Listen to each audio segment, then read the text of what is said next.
Hello, everybody, and welcome to this week's Motor Trade Radio podcast powered by eBay Motors Group. It is Saturday, the 3rd of December, and you're joined by myself, Philip Nothard.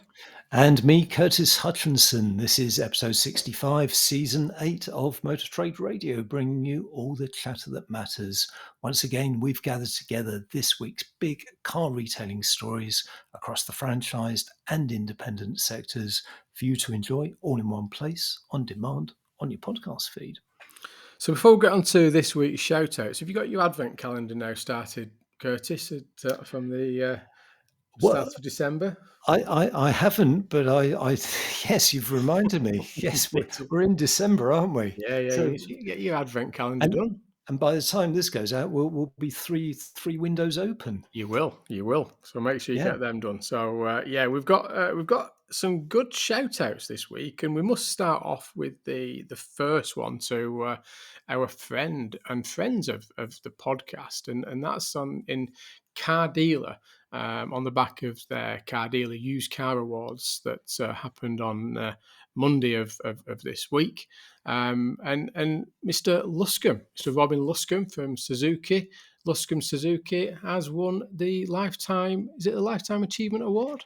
It is, yes, yeah. And Robin took to social media saying that he's not often speechless, but No, he isn't. No, he's not. As we can testify, we've had him on the show a number of times. But when his name was called out, and he didn't know that he'd won the Lifetime Achievement Award. So he went up on stage and made a speech, and actually said that he was speechless. So many congratulations there, Robin. Really, really well deserved. And what a great honour. Exactly. I mean, fantastic result. And as you say, I mean, the work and effort that he's put into that business and sort of led on many areas as well in that market. That congratulations. And we must also give a shout out to Sam as well, who's also been on the podcast alongside his father Robin, and he's had a promotion this week that I saw announced on social media. So I think it's sales director, if my memory serves me well. So congratulations, Sam, on that as well, and the hard work that you put in with that business. And I'm sure in 2023 we'll get you guys back on the podcast and share some of the stuff that you've been up to. Yeah, we'll see how speechless he'll be then. I suspect he'll have a lot to say for himself. Exactly. So this week we're catching up with Darren Martin. So we'll have an extract from the interview we did with Darren during the week. Now the full interview is available on your podcast feed, and it's worth listening to it because he goes through the November trends in terms of used car values, but he also talks about his thoughts on December and January. He makes a rather bold prediction of England's chances at the World Cup, which we'll see if they come true. But it's definitely worth catching because November turned out to be an interesting month, didn't it? Yeah, it was. It was only down 1.2%, taking the year to below the 10% depreciation of 9.4% of that 3-year 60. But I think it's worth, I say, as Curtis said there, it's worth listening to the whole interview because, as always, and we say it every time we chat to Darren, the devil is in the detail. But I think when you start looking at fuel types and age profiles and sector profiles, more than ever, there is so much noise and activity there that you do really need to understand what's happening behind that headline figure, because that headline figure does not tell the whole story. So let's say we'll share a snippet of that on today's podcast, but please do have a listen to the full interview with Darren, and I'm sure you'll find it extremely useful. And someone who did find it extremely useful was Stuart McKenzie, who posted on LinkedIn, "Love the podcast. These monthly catch-ups with Darren are really insightful and useful for my day-to-day running of our used car operation." Now, Stuart is the group sales manager at Lane House Suzuki in Vauxhall, based in Weymouth. So many thanks for the shout out there, Stuart. Really appreciate it, and glad you find our chats with Darren useful. Yes, yes, and as usual, we'll be sharing the URL links from this week's show on Monday, and we'll also add the link into the full interview there with Darren's interview, and that will be coming through the free newsletter feed on LinkedIn. On your Motor Trade Radio podcast from the Motor Trade Radio podcast page there. So if you're not subscribed to it, then just head over to Motor Trade Radio on LinkedIn. You subscribe to the newsletter, and then every week you'll get all the headlines that we've talked about, plus the links to the show and any interview links that we've shared in the meantime as well. Are we really giving that away for free, Phil? We are. You have to listen to us. Also, if you'd like to get in touch with us, come on the show or send us a press release, then email us at motortraderadio@yahoo.com. You can also join the Motor Trade Radio LinkedIn and Facebook groups, or follow us on Twitter. So what have we got in the headlines this week then, Curtis? What are we going to be talking about in addition to the interview with Darren? Okay, headlines this week are from AM, Motor Trader, Car Dealer, and Auto Retail Agenda, and they are: Arnold Clark has pulled out of its deal to buy car dealer group Car 2. Pendragon Suitor, Hedin Group completes Mercedes-Benz retail group acquisitions. Helston parts ways with Volkswagen Group, selling dealerships to Yeomans. The search begins for 2023's Barbara Cox Woman of the Year Award nominees. And we'll finish with a couple of agency-related stories. So Stellantis franchisees over the moon at agency model rollout delay, whilst Volvo announced it's going live with agency model. So we've got the interview next with Darren Martin. We're going to share a snippet of the interview there with Darren. So if you, like I say, if you listen to that and then tune into the full interview on your podcast feed. Can you start by bringing us up to date in terms of the headline, that 3-year 60 figure for the month of November as we head into the month of December, and how that compares with previous years? Yeah, so it's a 1.2% drop at the 3-year point, which is equivalent to about £250 on average. And as you kind of alluded to, there's different ways of sort of looking at that. Because in previous years, it sort of compares fairly favourably, actually. It's a pretty strong November. We've had drops in the past of over 3% during November. I think when we were looking at this, probably forecasting a few months ago, we were expecting more of a dip in the last 2 months of the year, especially as the cost of living crisis was on everyone's lips around sort of August time. But so a 1.2% drop is pretty strong from that point of view. It is the third biggest drop this year. We had a couple of 2.1% in March and April, and then we've had a very stable period since then. So, but it has to be put into context. It's a minor drop really for the time of year. Values will always tend to drop away in the final quarter of the year as people focus on Christmas and don't particularly want to overstock. So, it's a strong month, I would say. And I mean, that sort of brings the year to is it 9.4% down for the full year, which still been that sub 10% for a depreciation year at 3-year 60 is still strong, isn't it? Yeah, it has strong year. As I say, it's been stable since sort of April, May time. Very small drops. People have to remember that last year was completely unprecedented, and values do tend to drop as cars age in their life cycle, with supply and demand dynamics coming into play as well. Values do tend to drop. So it has been a strong year, very stable, I would say, off the back of what happened last year.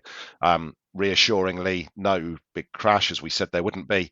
It wasn't what goes must come down. There's just been sort of gentle movement down on certain models. And Darren, looking at specifically at some of the sectors, can you take us through how some of the sectors performed? I mean, I was interested to see that city cars dipped, having increased over the last couple of months, but MPVs and upper medium cars were amongst the strongest sectors. So, any thoughts as to what's driving that trend? Yeah, well, the city car drop, it's not huge. It has been strong. Still, city cars are still worth plenty more than they were worth a year or even longer than that ago. And you have to look beyond the averages more this month than ever, and we have put some models up this month, even city cars which are down on average. So Citroen C1, Seat Me, Vauxhall Adam, they've all increased actually this month. So the devil really is in the detail, as we always say. MPVs down 0.4%, so a smaller drop there certainly, and upper medium down 0.8%. And I just think that they're kind of affordable cars compared to SUVs. They don't look overpriced. They went up quite a lot last year, and maybe just a little bit excuse me, more of a sort of a desire to stock vehicles like that. That drop on MPV is like a £50 drop. So they do remain quite strong, and obviously there's they're not being made in great numbers by in the new car market anymore. So desirable purchase still really an MPV, and as I say, upper medium cars, which used to be a large proportion of the market, are now a lot smaller. So just look at a little bit more desirable price wise versus SUVs. Well, as you say, Phil, an interesting summary of the market there. It is just an extract, so do urge you to listen to the full interview. But value's down 1.2%, which Darren said it equates to around £250, doesn't it? But but it's actually the second strongest November over the last 10 years, which Darren also made a point of mentioning. So what we're seeing is, and I noticed they use this term in this month's editorial, is a continuation of a gentle downward trajectory. Do you like that? Yes. So no cliff. No cliff. No cliff edge. But yeah, I think they say, there's obviously pressure there in some of the EV products. There's a lot changing. Darren talks about some of the changing dynamics of sectors, be MPV, upper medium, etc. So as I say, there's a lot to sort of gauge and trying to understand. And at the end of the interview, he does talk about obviously what he's expecting for sort of in the new year now, because that's key as we enter the new year as to where the market will start to head. But clearly, we are still remaining in a supply constrained marketplace, albeit with demand and consumer confidence being low. So I say, please do listen to the full interview there, and you can always reach Darren through his social channels if you want to chat about a few things in more detail. So we're going to head over to the first headline there that Curtis mentioned, and it was covered both in Car Dealer and AM. And this is where Car Dealer have pulled out. Arnold Clark's have pulled out of its deal to buy Car Dealer Group Cars 2. So this is Arnold Clark confirms that the deal that brought the news earlier in the month being at play, that Eddie Hawthorne says that the deal is now off as terms could not be agreed. Yeah, and you know what, Phil? This is really interesting because we don't often hear of a deal that doesn't go through. Most often on the show, we're talking about the deals that do go through. Now, obviously, there's an awful lot of deals that just don't get over the finishing line, and this is one of them. So there's it's definitely worth checking out both stories, because it looks though Car Dealer actually broke the story and AM followed on maybe a couple of hours later. So there's different quotes in both stories. So if you do have time, have a look at both of them. So in the Car Dealer story, Eddie Hawthorne, chief exec of Arnold Clark, is quoted as saying, "Over the last month and a half, we have been in negotiation with a view to purchase Cars 2, but unfortunately, we've been unable to agree terms to complete the deal." Now, Cars 2, by way of background, they're Yorkshire-based group, located in Wakefield, and they represent Hyundai, Seat, Fiat, Renault, Dacia, Nissan, MG. So it's across 16 showrooms. So it's a sizable business. And we actually only mentioned them last week because they made their debut in the AM100 at number 99. So, a good sized group there, and, a target for Arnold Clark, but unfortunately it hasn't happened. Yeah, and I suppose to your point around this, we don't tend to talk too much about the deals that don't go through. I suppose with some of this is you may not even heard about the deal as a potential opportunity until the actual deal has gone through. Now, more and more now, these things are being leaked or it's been announced that these deals are taking place. And I suppose you might start to see where the odd one or two don't actually go through because of certain circumstances. But normally, years ago, you just wouldn't hear about these deals, would you, until the No. deal's done? It'd be, there you go, we're breaking the news story, we've bought this business or we've sold this business, and that's it. Whereas more and more now, it's kind of, we're hearing these exclusives that this deal is taking place and the rumours and things like this. So I suppose there's odd occasion these things just don't happen. But we are in a market that the economy is changing, values are changing, with energy costs increase and things like that, and interest rate increases changing all the time, that it dramatically will change the commercials of these deals Yeah. overnight. Yeah. Which Yeah. that we're not sure what has turned this one. I'm not sure if there's any more detail in the AM release, is there? Well, they do speak to Alan Otley, who's the managing director of Cars 2, and he does say that it's huge respect for Arnold Clark, following the negotiations, and he goes on to say that I'm extremely excited about the future. We had been going down the line with Arnold Clark, but it was just the case that at the end we couldn't reach an agreement, and the rest of the quote really sort of sums up that. Alan Otley and the team are really focused on developing the business from here and sort of going from real strength to strength there. Yeah, and it does say in there that the employees, the staff at Cars 2 have been told, and they're quite comfortable with it. So we'll keep an eye on this one. And heading over to AM Online, and one that we seems to be mentioning quite a bit lately is Pendragon. And this is more about their suitor, which is Hedin Group, who we know is a prominent shareholder of Pendragon. And in recent weeks and months, there's a lot of headings coming out in the media that Hedin Group are trying to buy Pendragon, and there's been an extension to that currently, and there's no confirmation of what's happening with any acquisition. But in the meantime, sort of demonstrating Hedin's strategic plans of ownership now in the UK rather than shareholding, they have gone out and bought, and I think it's the remaining of the Mercedes-Benz retail group to take into their ownership. But this does, and we chatted about this before the show, didn't we, Curtis? That does include the Brooklands Mercedes-Benz World operation in Weybridge, which is a Yeah. sizable site.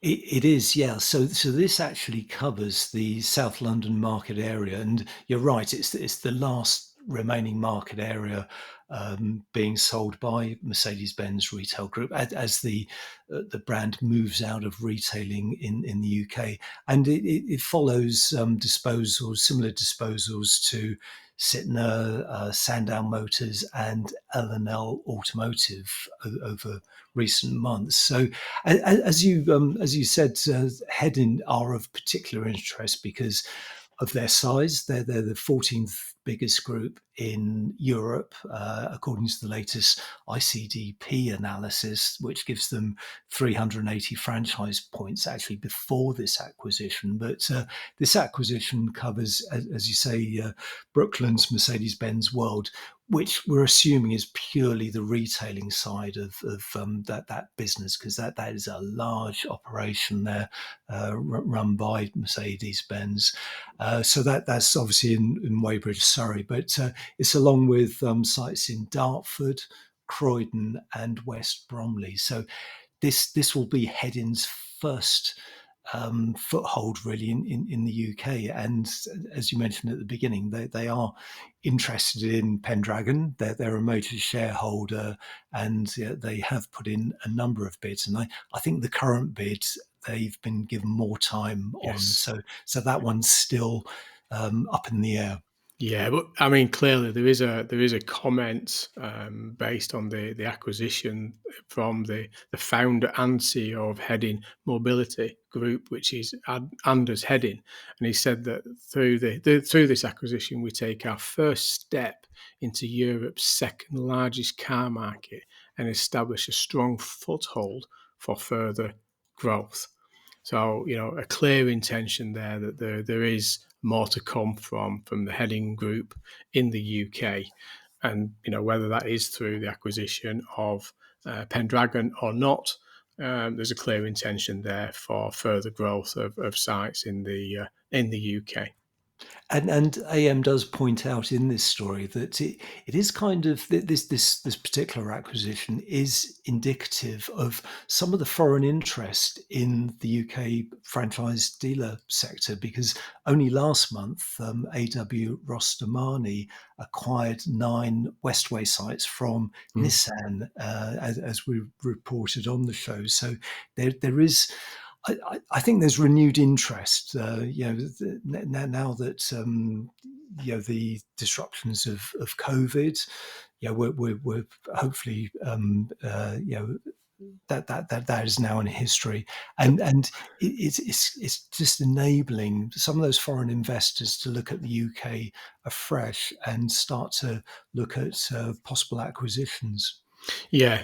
So, like you say, there's probably a lot more to come from that. And remaining with acquisitions, we're moving over to Motor Trader, and we kind of touched on this a little bit the other week, because Auto Retail Network had shared sort of the potential sale and who the sites were going to potentially be going to from the Helston group. But actually, it's been confirmed this week in Motor Trader that Helston parts way with Volkswagen Group, VAG, selling dealerships to Yeomans. So we know that the view was that they were going to take the VAG business. I think Rivals was taking the Porsche operation, and then there was the remainder was potentially going to be going to Virtue. And we didn't still really not heard about the Ferrari operation, any of this still, but it has been confirmed this week that the 12 VAG businesses that Helston's operate across that south coast are to become part of the Yeomans group. So a fantastic acquisition for these guys. It is, yeah. In terms of geographical spread and representation amongst manufacturers, because Yeomans has long wanted to partner with Volkswagen Group, and this acquisition gives them representation from Audi, Volkswagen Cars and Commercials, and Skoda. So it really is a good acquisition. Yeomans is based in West Sussex, but it operates across the south of England, stretching from East Sussex to the West Country, representing the likes of Citroën, Honda, Hyundai, Nissan, Peugeot, Toyota, and Vauxhall. So having Volkswagen Group in that portfolio now really does expand their offering. Yeah, and I think it takes them, is it to 35 dealerships and 2 trade part sites? I think is mentioned in the release there. So, a sizable site, but actually, if you look at the number of sites they're taking on those 12 operations to scale up to 35, that's a significant jump into in terms of volume and size very quickly. Yeah, definitely. And James Smith, the chairman and managing director of Yeomans, says, we have wanted to work with the Volkswagen Group for a long time, and this was a unique opportunity to join their network in one go. It was an opportunity that was simply too good to miss. So it's good to be reporting that particular deal has gone through. So I'm sure we'll hear about the remaining, I think BMW, Ferrari, Jaguar, Land Rover, Mini, Peugeot, and Volvo in due course. So we'll cover those headlines as and when they become available. You're listening to All the Chat That Matters on Motor Trade Radio, powered by eBay Motors Group. This is your weekly one-stop shop for all the biggest car retailing headlines from across the media, available on demand wherever you are on your podcast feed. So heading over to AM Online, who have covered the story this week, and Curtis mentioned it at the start of the show, that it's that time of the year again that we turn to talk about the Women of the Year Award 2023, which is the Barbara Cox Award that we had the pleasure what last year? Was it this year or last year? I can't remember. I'm I, losing my I time these days. yeah, I think it was only I think it's this year. this Yeah, year, yeah, isn't it? this Because year. they are, Yeah. it is announced in the new year, but we do start to start a look for nominees. Which we had the pleasure of Caroline Burnell, who won the award, and she was head of marketing and communications of motor retail, E-Star Truck and Van. I think it still remains one of the top, if not the top, listened to, downloaded interviews with Caroline, and she was fantastic, wasn't she? I mean, you know her from your days of Auto Trader, but she was fantastic on the podcast interview, wasn't she? She was, and as you say, it's one of our most listened to shows, and it's understandable why, because she had a great backstory, her career in the industry, and quite a unique perspective, and she clearly loves her job. So it was great to acknowledge her as this year's winner, and it's worth mentioning previous winners of the Barbara Cox Woman of the Year award, because there was Lorna McTeer, who's the fleet manager at National Grid. Beryl Carney, head of Volkswagen commercial vehicles at JCT 600. And of course, Alison from Stellantis. Yes. Yeah. So, I mean, this is a very prestigious award, and it is open to any woman in the automotive industry. So, this is where you can, get your colleagues or somebody that a colleague or a friend, or somebody that you work with within the automotive industry that you believe should be joining these as one of the winners of the Barbara Cox Woman of the Year award. Part of it is it's obviously about the women working within the automotive industry across Europe. Nominations will be open from the 30th of November, so this week, and they'll end in January of next year. And the winner will be announced at the International Women's Day on the 8th of March 2023. And in addition to gaining that recognition across the industry, the winner will also receive a £5,000 to spend on her own personal development. And it doesn't take long. It's a quick fill out of a form, why you believe that you're nominating them, what information behind it, etc. So, please do head over to the website. You'll find the links through the social channels. You'll find the links through my social channels. We'll put a link on the good old newsletter there, Curtis. But spend a little bit of time. Please just think about this, and I think there's let's get behind it. I think there's some fantastic winners that we've had previously, and I think it's a great award to be offering out to the sector and what women are doing within the automotive sector. And our last two stories this week are both around agencies. So We've not talked about that for a while, Curtis. no, we haven't. No, at least 5 or 10 minutes. So yeah, the last two stories, and they're interesting in that they're similar but very different. So there's one manufacturer who is delaying the rollout of agency, whilst another manufacturer is saying, yeah, we're going live middle of next year. So starting with AM Online, and the headline is Stellantis franchisees over the moon at agency model rollout delay. So yeah, this is the one that's being delayed. So it was due to go live in the UK in July next year, but it's now been delayed until January the 1st, 2024. So it's only a 6-month delay, but significant all the same. And the first phase of the Stellantis agency rollout was going to be applied to Alfa Romeo, DS automobiles, and all its commercial brands. So they'll all be affected by this delay in the first phase. And within the story covered by AM, Darren Arden, the managing director of Perry Groups, is quoted, and he said he's 100% behind the Stellantis plan to delay its rollout. And he said it's absolutely the right thing for them to do. It is an incredibly complex process for them to implement, and I think it's right to allow them more time.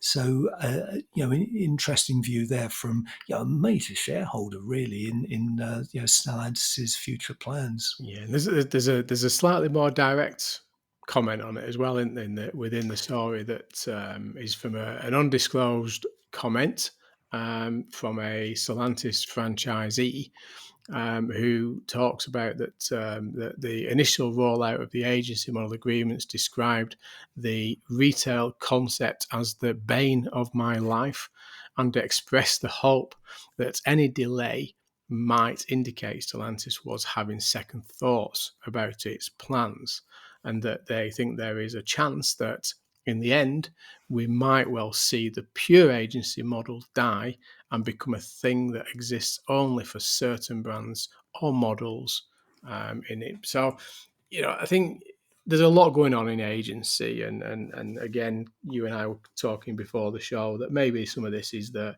we shouldn't be really talking about franchise agreements or agency agreements. That there is things happening where that there is a hybrid of those two models coming together that many of the OEMs are probably looking at now, but I think any breathing space for the franchise network at the minute, whilst they start to understand the financial impact on it as the market recovers, is probably taken very positively far by the network. Yeah, and the unnamed dealer that you quoted there, he does actually say that hopefully this delay means that Stellantis are thinking twice. I very much doubt it. So we'll have to find out who that is. Maybe we'll find out once they've listened to the podcast. Yeah, come on the show. Yeah, I think they're not prepared to give them the name. I think they're probably not. But yeah, and the last story of today is sticking with the world of agency and OEMs and dealers, is with Auto Retail Agenda, who covered the story that mid 2023 go ahead for Volvo agency move. So, Volvo, we've sort of talked about a little bit, obviously with their Polestar and Geely part of the business in terms of operating purely in an online space. There is additional information in the story talking about the new EX90, which is the large SUV, electric SUV that they're talking about selling online only. But I think Volvo have always said that their EV models will be in the online space only. But they have announced that the network has now transitioned to go live with agency in mid next year.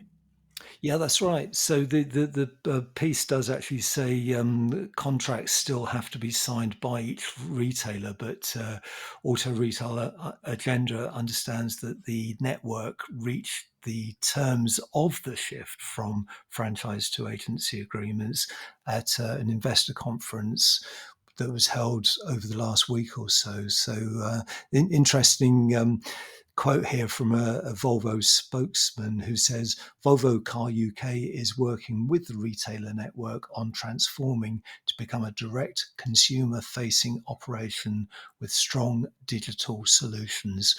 Full details of the changes will be communicated at a later date. So it looks as though they're well on the way. So what this will mean is that Volvo will effectively follow Mercedes-Benz, who go live with their agency agreements in January.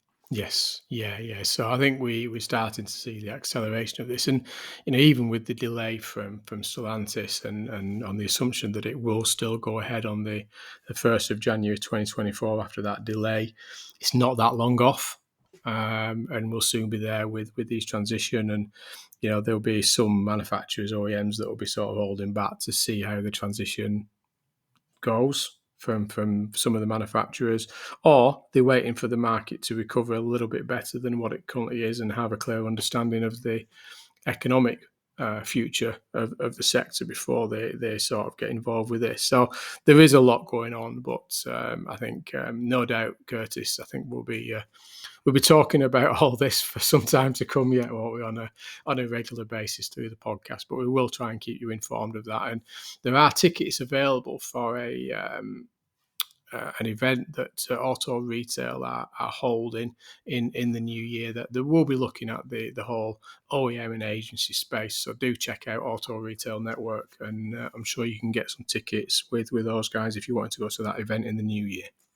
Yeah, we'll put a link to that on the newsletter, which goes out Monday morning. But that's all for now. You've been listening to the weekly Motor Trade Radio podcast powered by eBay Motors Group.